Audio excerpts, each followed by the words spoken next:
Hi hello ನಮಸ್ಕಾರ. ನೀವು ನೋಡ್ತಾ ಇದ್ದೀರಾ ಸ್ಪೀಡ್ ಪ್ಲಸ್ ಕರ್ನಾಟಕ. ನಾನು ಅಮೃತ ಶ್ರೀಕಂಠ. ಚಿನ್ನಾಭರಣ ಪ್ರಿಯರಿಗೆ ಸಿಹಿ ಸುದ್ದಿಯನ್ನ ಕೊಟ್ಟಿದೆ ದೀಪಾವಳಿ ಅಂತಲೇ ಹೇಳಬಹುದು. ಸತತ 6ನೇ ದಿನವೂ ಬೆಲೆ ಇಳಿದಿದ್ದು ಕೊಂಚ ನೆಮ್ಮದಿಯನ್ನ ತರಿಸುವಂತಾಗಿದೆ. ಹಾಗಾದ್ರೆ ಇನ್ನು ಮುಂದೆ ಭಾರಿ ಇಳಿಕೆಯಾಗುವಂತಹ ಮುನ್ಸೂಚನೆ ಸಿಗ್ತಾ ಇದೆಯಾ ಅನ್ನುವಂತಹ ಪ್ರಶ್ನೆ.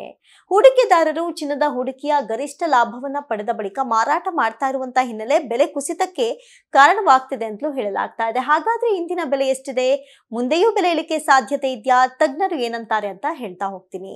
ಚಿನ್ನದ ಬೆಲೆಯಲ್ಲಿ ಮತ್ತಷ್ಟು ಇಳಿಕೆಯಾಗುವಂತಹ ಶುಭ ಸೂಚನೆ ಸಿಗ್ತಾ ಇದೆ. ಕಳೆದ 6 ದಿನಗಳಿಂದ ಚಿನ್ನದ ಬೆಲೆ ಏರಿಕೆ ಆಗಿಲ್ಲ. ನೀವೇ ನೋಡ್ತಿದ್ದಂತೆ ದಿನವೊಂದಕ್ಕೆ 300 ರೂಪಾಯಿ 200 ರೂಪಾಯಿ ಹೀಗೆ ಏರಿಕೆ ಆಗ್ತಾ ಇತ್ತು ಪ್ರತಿ ಗ್ರಾಮ್ನ ಬೆಲೆ.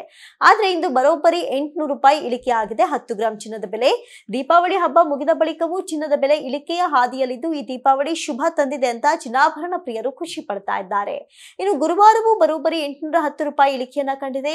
ಇಂದಿನ ದರ ಎಷ್ಟಿದೆ ಅಂತ ನೋಡೋದಾದ್ರೆ ದೇಶೀಯ ಮಾರುಕಟ್ಟೆಗಳಲ್ಲಿ 24 ಕ್ಯಾರೆಟ್ ಚಿನ್ನದ ಬೆಲೆ ಗ್ರಾಮ್ ಒಂದಕ್ಕೆ 12,508 ರೂಪಾಯಿ ಇದ್ದು 10 ಗ್ರಾಂ ಶುದ್ಧ ಚಿನ್ನಕ್ಕೆ 1,25,080 ರೂಪಾಯಿ ಇದೆ. ಇನ್ನು 22 ಕ್ಯಾರೆಟ್ ಚಿನ್ನದ ಬೆಲೆ 22 ಕ್ಯಾರೆಟ್ 1 ಗ್ರಾಂ ಚಿನ್ನದ ಬೆಲೆ 11,465 ರೂಪಾಯಿ ಇದ್ದು 10 ಗ್ರಾಂ ಚಿನ್ನದ ಬೆಲೆ 1,14,650 ರೂಪಾಯಿ ಇದೆ. ಇನ್ನು ಬೆಂಗಳೂರಲ್ಲಿ ಚಿನ್ನದ ಹಾಗೂ ಬೆಳ್ಳಿಯ ದರ ಎಷ್ಟಿದೆ ಅಂತ ನೋಡೋದಾದ್ರೆ ಬೆಂಗಳೂರಿನಲ್ಲಿ 1 ಗ್ರಾಂ 24 ಕ್ಯಾರೆಟ್ ಚಿನ್ನದ ಬೆಲೆ 12,508 ರೂಪಾಯಿ ಇದ್ದು 10 ಗ್ರಾಂ ಶುದ್ಧ ಚಿನ್ನಕ್ಕೆ 1,25,080 ರೂಪಾಯಿ ಇದೆ. ಈ ಬೆಲೆಯಲ್ಲಿ GST ಸೇರಿಲ್ಲ, ಹೀಗಾಗಿ ಮಳಿಗೆಗಳಲ್ಲಿ ವ್ಯತ್ಯಾಸ ಇರುತ್ತೆ. ಇನ್ನು ಬೆಳ್ಳಿ ಬೆಲೆ ಭರ್ಜರಿ ಇಳಿಕೆ ಕಂಡಿದೆ. ಬೆಳ್ಳಿ ಬೆಲೆ ಇಂದು 4.90 ರೂಪಾಯಿ ಇಳಿಕೆಯಾಗಿ 1 ಗ್ರಾಂ ಬೆಲೆ 159 ರೂಪಾಯಿ ಇದ್ದು ಕೆಜಿಗೆ 1,59,000 ರೂಪಾಯಿ ಇದೆ.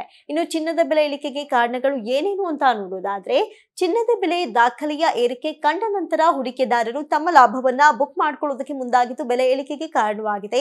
ಚಿನ್ನದಂತಹ ಅಮೂಲ್ಯ ಲೋಹಗಳಲ್ಲಿ ಮಾರಾಟದ ಮಾದರಿಯು ಜಾಗತಿಕ ಮಾರುಕಟ್ಟೆಗಳಲ್ಲಿನ ಅನಿಶ್ಚಿತತೆಯೂ ಕಡಿಮೆಯಾಗ್ತಾ ಇದೆ ಎಂಬುದನ್ನ ಸೂಚಿಸುತ್ತೆ. ಅಲ್ಲದೆ ಇತ್ತೀಚಿನ ಏರಿಕೆಯಿಂದ ಲಾಭ ಪಡೆದ ಹೂಡಿಕೆದಾರರು ಮಾರುಕಟ್ಟೆಯಿಂದ ಹೊರಬರೋದಕ್ಕೆ ತಮ್ಮ ಸ್ಥಾನಗಳನ್ನ ಮಾರಾಟ ಮಾಡ್ತಾ ಇದ್ದಾರೆ.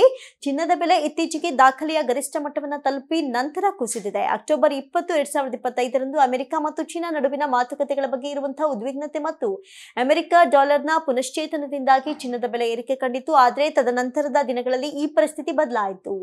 ಈ ಮಾರುಕಟ್ಟೆ ತಜ್ಞರು ಚಿನ್ನದ ಬೆಲೆಯಲ್ಲಿನ ನಷ್ಟಕ್ಕೆ ಮುಖ್ಯ ಕಾರಣ ಅಮೆರಿಕ ಮತ್ತು ಚೀನಾ ನಡುವಿನ ವ್ಯಾಪಾರ ಉದ್ವಿಗ್ನತೆಗಳು, ಕಡಿಮೆಯಾಗುವಂತಹ ನಿರೀಕ್ಷೆ ಮತ್ತು ಅಮೆರಿಕ ಡಾಲರ್ನ ಬಲವರ್ಧನೆ ಅಂತ ವಿವರಿಸಿದ್ದಾರೆ.